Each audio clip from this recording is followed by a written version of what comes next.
Welcome to Sislay! So for today's video, magbumukbang tayo ng mga sweets! Siyempre, gawa din to ng Sislay, di ba? We have... Ano ba? Tristan! Nakala ko ito na yung We have Tristan for today's video. He's my boyfriend. So, syempre, dahil birth month niya ngayon, at siya yung taga-deliver natin, madalas na walang bayad, libre lang. Deliver natin siya ngayon ng mga sweets. First, meron tayo dito, yan, Choco Mousse. Yan, isa sa mga favorite niya yan. Tapos ito pa, isa sa mga bestseller talaga. Ayan, banana loaf guys. Hindi pa siya sure kung ano Banana yun. And we have here our best-selling brownies. Ito yung brownies na laging naubos, sold out talaga. Favorite mo isa? Ako, favorite ko talaga. Pwede ba lahat? Hindi, yung pinaka-favorite mo talaga yung lagi mo nire-request dito sa akin. Mga cheesecake talaga. Cheesecake! Oo, So, meron tayo dito, blueberry cheesecake, and also yung ating bagong-bagong. Burnt Basque cheesecake. And meron din tayong coffee ngayon on the side, kasi syempre, diba, masarap tong mga sweets na to with coffee.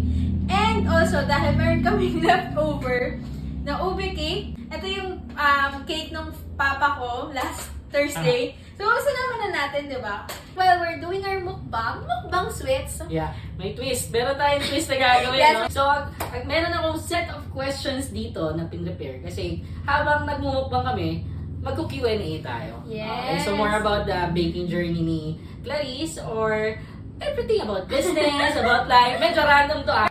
So, let's begin. Ay, i-read mo ba to? Sige, at the end, mamimili ako ng top 3 ko sa Top lahat 3. ng to. Okay, so irarank mo pala. So start tayo with our ube cake. Ayan. No Thursday pa yan, pero kamusta kaya, no? Oh. Sarap guys. Ako coffee talaga, first in the morning. Parang hindi kompleto yung araw ko pag walang coffee. Sorry, Before medyo ako mag-bake. sakit. Ay, nag-bake agad siya. Ay, Belated happy birthday kay Tito. Ay. So guys, to be honest, isa sa favorite kong flavor ng cakes na ginagawa niya. Halimbawa for birthday ganyan, ube. No, pero baka maubos ko kasi agad to. Sisimulan ko na agad sa Q&A. No? Ay, First question may na tayo. pa pala. First question na agad. Ano ba yung pinakaunang cake na ginawa mo for a customer? Actually, hindi ko na maalala kung ano yung unang cake na ginawa ko for a customer. Mhm. Pero, naaalala ko, nag-trial ako ng cake. Birthday ng lola ko. Mhm. Kasi nung mga una, more of pastries talaga yung ginagawa ko. Banana loaf, brownies, Mhm. mga cupcakes. Cupcakes as in mga small lang. Nung birthday yung lola ko, payback 2021 pa. Doon, naggawa ko ng mga cake. Pero ang gamit ko pa nun is buttercream. Tapos yung pag-i-swirl-swirl ko pa ng mga icings, hindi pa ganun kagandahan talaga. Yun yung first customized cakes na ginawa ko. Para kay Lola. Yes. Yeah. Birthday ng lola ko. Ano flavor pala yan, by the way? Mocha. Mocha cake. Alam ko, mocha cake. Mhm. Chiffon din kasi first love ko yung chiffon cakes before ako nag moist chocolate cake. Pero ngayon kasi, yung mga customers namin, kadalasang request is moist chocolate cake saka ube cake. Yan. Oh, di- Pero marami din naman nagre-request ng mga chiffon sa mga number cakes, ganun. Every month kasi parang pag moist chocolate cake, mauumay ka.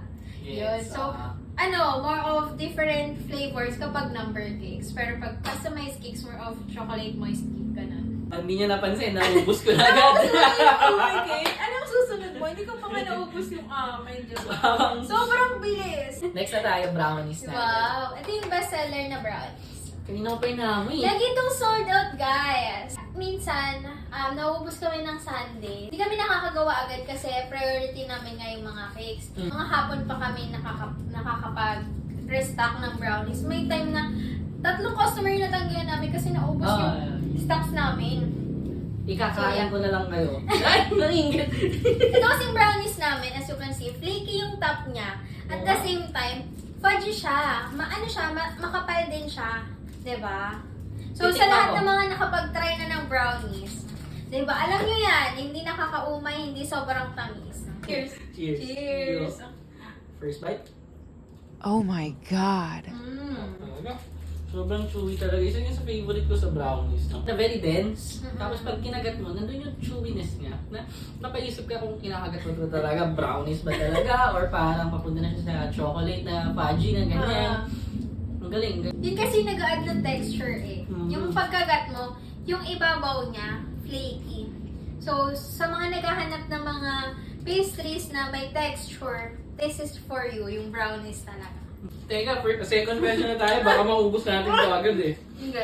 Ito medyo funny, hindi ko alam paano mo ito sasagutin. Sige, sige. Ano ang pinaka-weird Weird. or nakakatuwang cake request na natanggap mo? Ano, design ba or flavor? Siguro let's go with design. Mas intriguing. Okay. So, yung pinakakakaibang design na nagawa ko, hindi ko kasi kilala eh. Ano siya, para siyang, anong tawag dito? Para siyang pakwan. Mhm. Pero hindi siya pakwan. Yung character siya, hindi ko siya kilala, sorry. Siguro yung mga pangbata yun, ganun. Hindi si Coco Melon. Eh, hindi si Coco Melon eh. Hindi ko kilala, pero para kasi siyang mga soldiers. Nakalimutan ko na rin yung team, di ba? Oo. Tapos may mga cupcakes pa siya, tapos lahat ng characters yun, hindi ko talaga kilala. Ako? Paki-comment na lang guys, no? Para alam nila kung ano yan, no? Ayan, so... Uy, isa pa siya. Bukbang to eh. Nakakain ako. Oo nga. Ito pa nga pala guys. Mm. Tingnan nyo kung gaano siya kalakas kumain ng sweets. Yung mga customers namin, Mhm. pag nagpupunta dito, ilan ang dala? May brownies, may cheesecake, may mousse cake. Yan yung tatlong combination. Tapos may isa pang combination. May banana loaf, may mousse cake, may cheesecake. O, di ba? Sarap. Sobrang dami lagi kumuha ng mga customers. Isang customers, hindi lang isa lagi yung inuuwi. It's either dalawa or more than that. Kasi bitin eh, di ba? Talagang gusto nila kapag ka nagpunta sila dito, hindi lang isa yung kukunin nila. Sinusulit nila yung kada bisita nila eh, Yes. di ba? Tapos sa mga nagpapadeliver din, ang combination naman nila is yung brownies and banana loaf. Yan, pang merienda talaga yan guys.